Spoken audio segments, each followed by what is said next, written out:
دا یو طالب وایي د پنجپیریانو تاریخ که مختصر راته بیان ګوره پنجپیریان چې دي د دې اشاعة التوحید و سنت په نوم باندې چې کومه ډله ده د دې مؤسس سید عنایت الله شاه بخاري دی یو بیان کې مانا عطا الله شاه ویلی شوی دی عطا الله شاه نه دا لوی عالم عطا الله شاه رحمه الله عنایت الله شاه عنایت الله شاه بخاري دی او دا عنایت الله چې چېرته یي دنه فتنې خپرېږي تحریک خاکسار دا یوه فتنه ده د دې د مشر نوم عنایت الله مشرقي دی د بریالویانو یو مناظر دی د هغه نوم عنایت الله دی د لامذهبو مشهور مناظر مخکې تیر شوی دی عنایت الله اثري او د دې پنجپیریانو د فتنې بنیادګزارم عنایت الله شاه چې عطا الله رانه ونه ویلی شي عنایت الله شاه بخاري دغه دی نو ګوره عنایت الله شاه بخاري دا گجرات مرکزی امیر مولانا قاضی شمس الدین گجران والا دا نائب امیرو صوبہ پنجاب او دا مولوی محمد طاهر پنجپیر دا نائب امیرو برای صوبہ سرحد دا نائب امیرو او مولوی عبدالرؤوف حیدرآباد دا نائب امیرو برای صوبہ سندھ مولوی عرض محمد دا نائب امیرو برای بلوچستان او غلام الله خان صاحب د پنډۍ دا ناظم اعلاو او نائب ناظمی مولوی محمد یوسف خانو دام راویل پنډۍ کې او خزانچی حاجی فیروز الدین نومیدو بس دغه یو اته فتنهګر و دا د فتنې بنیاد دوی کې خودو مشر سید عنایت الله شاه بخاري او د دې ظهور داسې وشو مختصر درته وایم دا فتنه 1955 کې را پیدا شوه په جامعه خیر المدارس ملتان کې د دستاربندۍ جلسه وه ملتان کې په دې جلسه کې عنایت الله شاه مماتی دا چا چې د دوی بنیادي خیره په سټیج باندې اول وار خپل عقیده بیان کړه او د حیات النبی نه انکار وکړو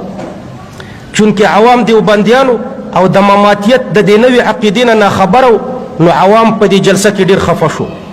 او یو د بل سره خبرې شروع کړې چې دی خو وایي چې پیغمبر علیه السلام په قبر کې مړ دی نو چې کله دا تشویش په عوامو کې خپور شو نو یو دو علماو مولانا خیر محمد جالندری رحمه الله او مولانا محمد علی جالندری رحمه الله مولانا خیر محمد جالندری رحمه الله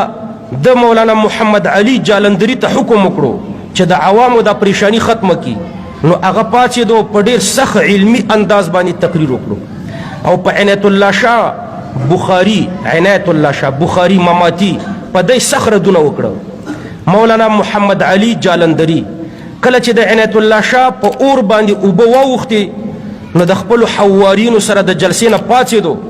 او د دې په ځای چې په خپلو خبرو نظري ثاني وکړي نو دا مسئله د خپل عزت مسله وګرځوله کله چې سړی عزت کې راشي نو یو مسئله د خپل عزت مسله وګرځوي نو بیا به په هره جلسه او په هره جمعه کې همدا مسئله د خپلو تقریرونو مرکزي نقطه ګرځولې وه هر ځای کې به یې په همدې خبرې کولې چې پیغمبر علیه السلام قبر کې مړ دی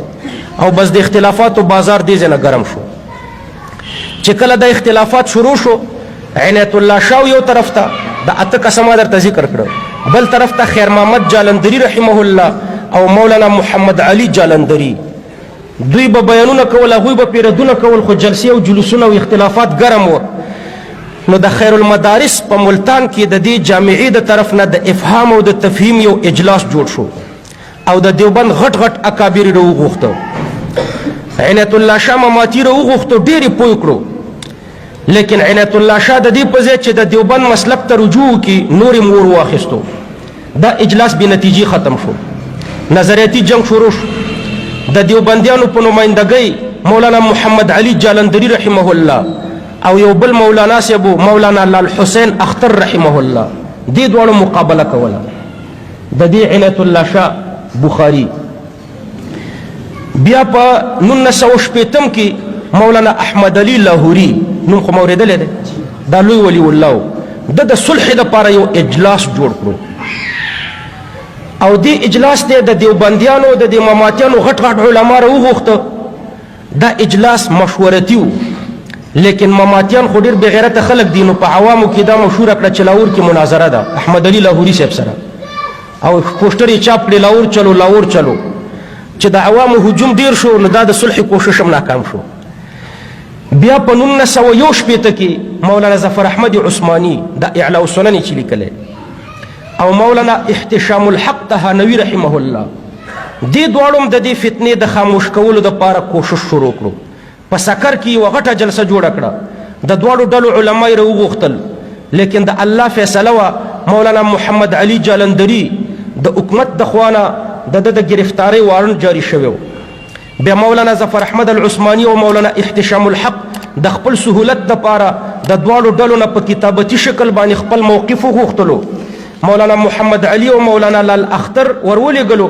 لیکن عنایت الله شاه مماتي ګجراتي د په کتابتي شکل د خپل موقف د لیږلو نه انکار وکړو. دا خو درته بیانوم که نه، د پنجپیرانو تاریخ مختصر شان بیان که لګیا یم. څلورم د صلح کوشش، د دیوبند 40 کلن محتمم قاری محمد طیب رحمه الله په 1962 کې دا 40 کاله د دیوبند محتمم پاکستان ته راغلو او د دې فتنې د خاموش کولو کوشش وکړو. د عنایت الله شاه بخاري او د مولانا غلام الله خان په پنډۍ کې د قاری طیب سره ملاقات وشو. قاری طیب ورته د دې اختلافاتو نه شکایت وکړو چې تاسو هم دیوبند ته ځان منسوبوئ، او مولانا محمد علي او لال اختر رحمهم الله دویم ځان دیوبند ته منسوبوي،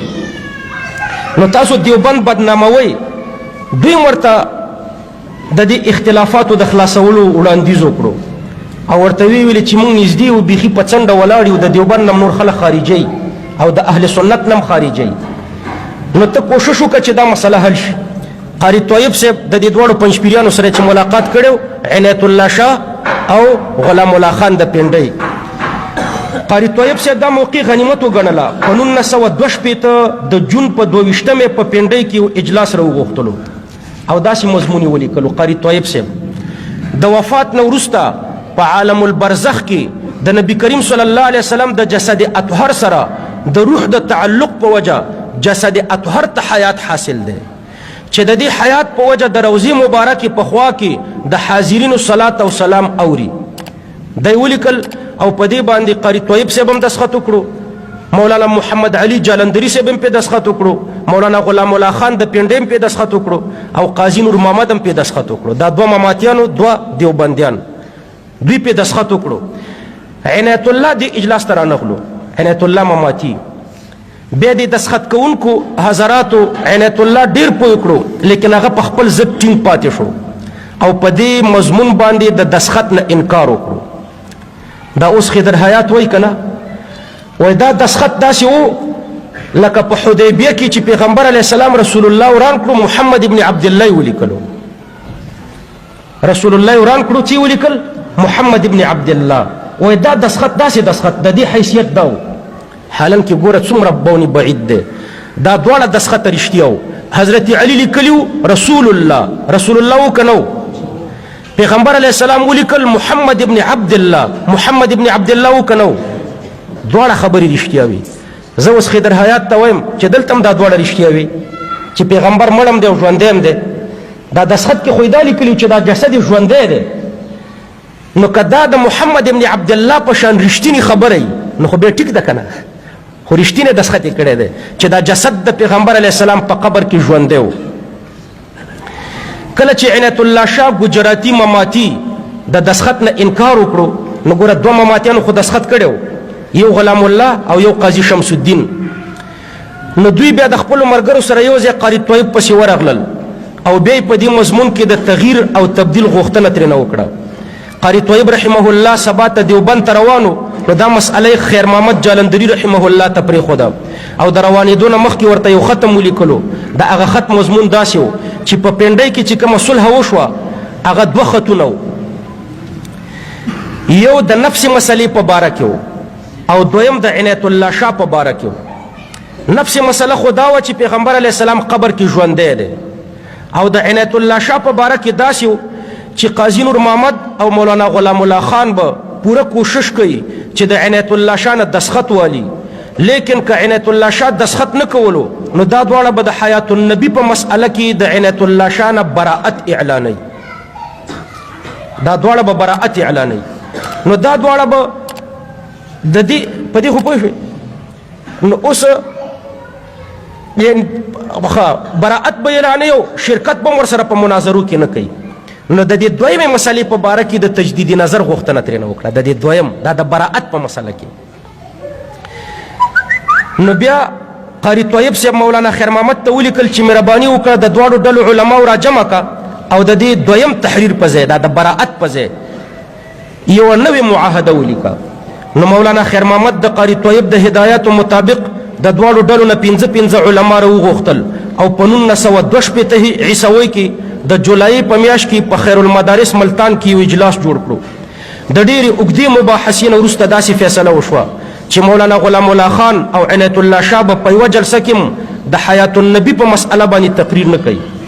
او مولانا غلام الله خان به د عنایت الله شاه سره د حیات النبی د مسئلې نه بغیر په نورو مناظرو کې شرکت کوي، خو دې کې به نه کوي. په دې فیصله باندې دسخط وشو. مولانا خیر محمد جالندریم پې وکړو، محمد علي جالندریم پې وکړو، لال حسین اخترم پې وکړو، عبدالرحمن مینویم پې وکړو، عبدالله رحمه الله دې ټولو پې دسخطونه وکړو. مولانا غلام الله خان، عنایت الله شاه، مولانا شمس الدین، احمد حسین سجاد، محمد یار او منور حسین دا پنځپیریان دوی پې دسخطونه وکړه، دا ماماتیان. لیکن په دې صلحنامه کې په شوې وعده یې وفا ونه کړه، خپل کارونه نورم تیز کړه ځکه په دې کې خو ډېر اقتصادي مشکلات حل کیږي. ځکه چې غټ صدر درنه جوړ شي نو بس بیا به په پنځپیر کې د غره په سر شادي حال هم جوړی، ټوله ورځ به پکې اجلاګان ګډېږي. نو که دا چېرته د تنظیم مشر نه وی د پلار هم شادي حال نشو جوړولی او دومره اقتصاد یې د کم ځای نه کېدو. نو د دې نه وروسته بیا صرف یوه مسله اختلافیه نه شوه،